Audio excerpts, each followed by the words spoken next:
మనం సర్దార్ పటేల్ కాలేజ్కి వచ్చినాం. నిన్న కూడా వచ్చినుండే. ఇవాళ ఆల్ ఇండియా ధర్నా సందర్భంగా సర్దార్ పటేల్ కాలేజ్ని కూడా బంద్ చేయాలని ఇప్పుడే ప్రిన్సిపల్ మేడంతో మాట్లాడినాము.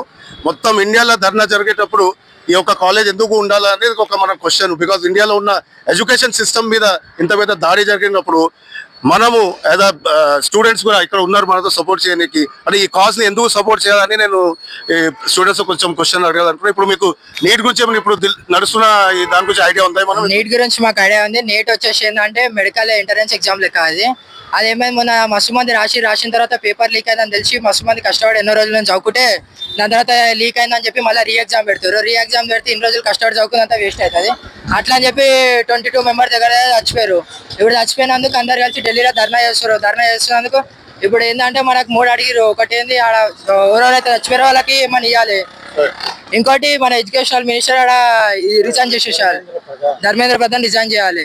ఇవైతే మనం వాడు అడుగుతున్నాము. అట్లా అని చెప్పి ఇక ఈ రోజు కాలేజ్ బంద్ చేపిస్తారు అన్న వాళ్ళందరూ. కాలేజ్ బంద్ అయిపోయింది. ఇప్పుడు అందరికి స్టూడెంట్స్ వచ్చేస్తారు. ఈ ధర్నా అయితే ఇంకా నడుస్తూనే ఉంటది. రిజైన్మెంట్ ఇచ్చేదాకా ఇది నడుస్తూనే ఉంటది. ఇప్పుడు చాలా మంది అంటారు మీరు ఫస్ట్ ఇయర్ సెకండ్ ఇయర్ మాకు సంబంధం లేదు ఈ పేపర్ లీక్ మేము ఎందుకు రాదని. చాలా మంది కామన్ స్టూడెంట్ అట్లనే అనుకుంటారు.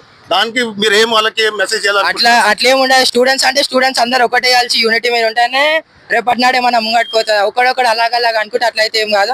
అందరు స్టూడెంట్స్ కలిసి ధర్నా చేస్తేనే మళ్ళీ ఆల్బీ జర స్టూడెంట్స్ పవర్ చూసి అట్లా చేసి మన చూసి రికగ్నేషన్ ఇస్తారు రేపటి నాడు. అట్లా మీరు ఏం అనుకుంటారు? ఏం కావాలా ఇప్పుడు ఫ్యూచర్? అంటే ఈ ధర్నా కరెక్ట్ గా కావాలా? రెసిగ్నేషన్ కావాలా? లేకపోతే ఇట్లనే సిస్టమ్ ఇట్లనే నడుస్తుందా? చేంజ్ అవుతుందా? రెసిగ్నేషన్ అయితే పక్కా కావాలి. ఎందుకంటే స్టూడెంట్స్ ఇంత కష్టపడి చదువుకుర్రు ఇన్ని రోజులు.